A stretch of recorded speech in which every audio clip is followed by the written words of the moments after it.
Ciao.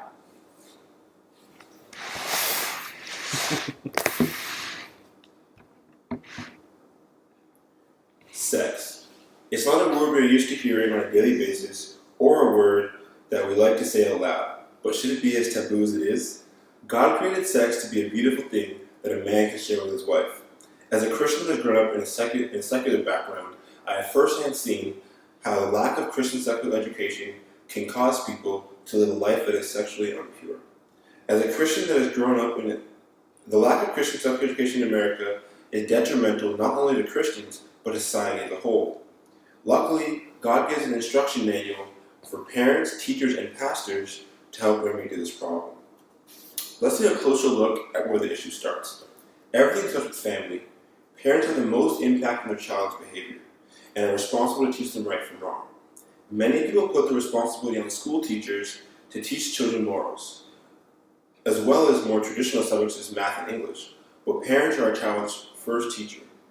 Proverbs 13:24 states that those who spare the rod hate their child. This shows the extent to which God values discipline. God explicitly calls parents to love their children through teaching them right from wrong. If parents choose to not teach their children proper Christian sexual education, they are choosing to leave their child in ignorance. The issue progresses further.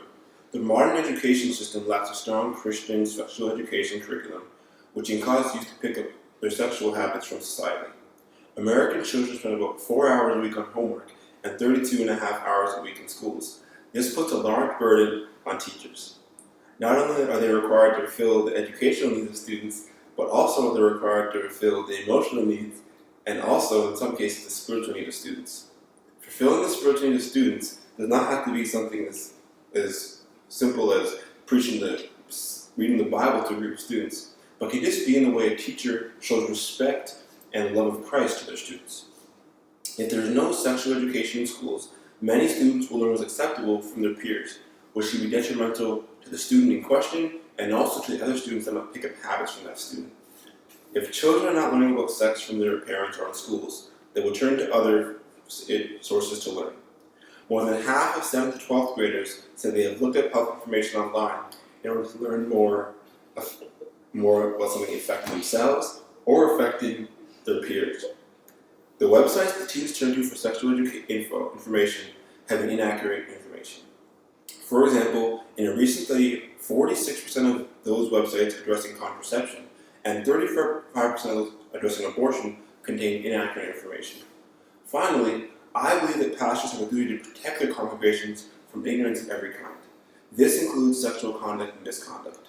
In James 3:1, Jesus says, "Not many of you should become teachers, my brothers, for you know that we who teach will be judged with greater strictness." I believe this is for pastors as well. If pastors choose to withhold sexual education from their congregation, they might as well teach inaccurately because they are leaving the congregation open to sin and secular ideals. Pastors must have the final decision concerning what is taught and by whom, and must judge all things that are taught to make certain it is correct. Christ is the foundation on which we as Christians must look at the world. If our foundation is weak, it is the pastor's responsibility to help strengthen that foundation. By teaching on spiritual responsible sexual conduct, a pastor is able to ensure that his congregation is not only being bombarded by secular views on sexuality, but is also grounded in the foundation of truth that is God's Word. In summation, family is the forefront of education.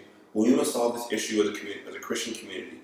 Parents, teachers, and pastors must all work together in teaching godly values on sex and sexuality. The lack of Christian sexual education in America is proven to be detrimental to society as a whole. We as Christians must teach our children our Christian values on sex, must ensure that our teachers are teaching proper Christian sexual education in schools, and must also ensure that pastors are removing sexual ignorance from the pulpits. Only after being bombarded with as much Christian sexual education as we are with secular ideals on sex and sexuality will the issue of the lack of Christian sexual education in America be resolved. Thank you.